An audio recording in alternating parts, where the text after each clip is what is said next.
शांति की शुरुआत हो चुकी है, लेकिन जमीनी तस्वीर बारूद से धुंधली है। सवाल यह है कि क्या गाजा में सीज फायर की बातें खोखली है? क्या नेतन्याहू अपने मकसद को अंजाम तक पहुंचाने से पहले रुकने वाले नहीं है? इसी पर पेश है खास रिपोर्ट देखिए।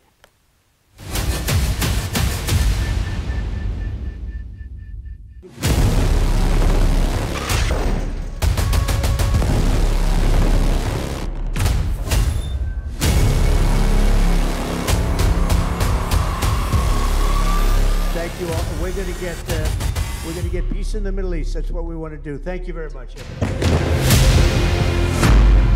गाजा में शांति का विस्तार, क्या आईडीएफ का बारूदी प्रहार? सीज फायर वाला प्लान या और तेज होगा घमासान?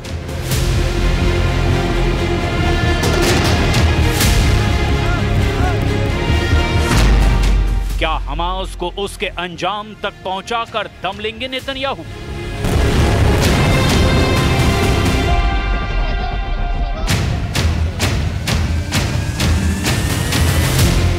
अग्नि और आशा के बीच गाजा की रेत में सन्नाटा नहीं, बल्कि सवालों की लपटें उठ रही है। जैसे ही ट्रंप ने युद्ध विराम के पहले फेज की घोषणा की, पूरी दुनिया की निगाहें गाजा पर टिक गई। कागज पर शांति का ऐलान हुआ, लेकिन जमीन पर विस्फोट जारी है। गाजा शहर के पश्चिमी इलाकों में इजरायली विमानों की बमबारी ने नागरिकों की नींदें हराम कर दी है। शांति शिविर और सबरा इलाके में घरों के पास विस्फोटक वाहन फट चुके हैं। आईडीएफ ने चेतावनी दी है कि उत्तर गाजा अभी भी खतरनाक युद्ध क्षेत्र है। वहीं स्थानीय नागरिक डर और असुरक्षा के बीच अपने घरों की निगरानी कर रहे हैं। समझौते का पहला फेज क्या वास्तव में लागू हुआ है, ये अभी भी सवाल है। लेकिन ट्रंप दुनिया के सामने यही तस्वीर रख रहे हैं कि आने वाले घंटों में गाजा की जमीन पर शांति का झंडा लहराएगा। But it's something I think that will happen, got a good chance of happening. I may go there sometime toward the end of the week, maybe on Sunday, actually, and we'll see. But there's a very good chance negotiations are going along very well. We're dealing with Hamas and many of the countries. As you know, we have all of the Muslim countries are included, all of the Arab countries are included.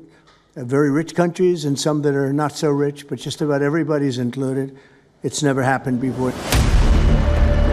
Trump ने इसे एक ऐतिहासिक मोड़ बताया है।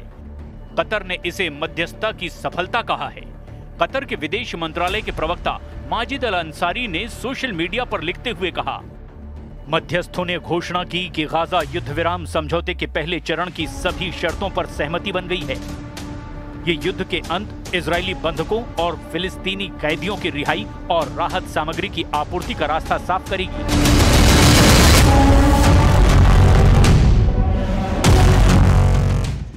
लेकिन Netanyahu की सेना अब भी एक्टिव है।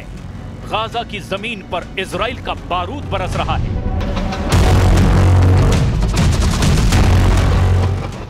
इस तरह का विरोधाभास ये दिखाता है कि ट्रंप और नेतन्याहू के बीच स्वाभिमान और रणनीति की दीवारें गढ़ी जा रही हैं। नेतन्याहू दक्षिणपंथी घटकों के दबाव में हैं, जबकि ट्रंप वैश्विक दबाव और अमेरिकी सुरक्षा को लेकर तेजी से दखल दे रहे हैं। गाजा के नागरिकों का जीवन अब भी डर और अनिश्चितता के बीच फंसा है। जिहाद अल शागनूबी जैसे लोग, जिनकी बाह पर बाहरी फिक्सेट लगी है, अभी भी घर की क्षति का जायजा ले रहे हैं। उनके लिए युद्ध विराम का मतलब सिर्फ कागज पर है, क्योंकि घरों और गलियों में बमबारी अभी भी जारी है। स्थानीय अस्पतालों में घायल और मृतकों की संख्या लगातार बदल रही है।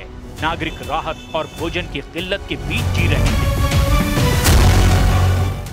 यानी बेहिसाब दुश्वारियां, अंतहीन संघर्ष और लगातार बढ़ती चुनौतियां यहां जिंदगी की हर संभावना को लीलती जा रही है।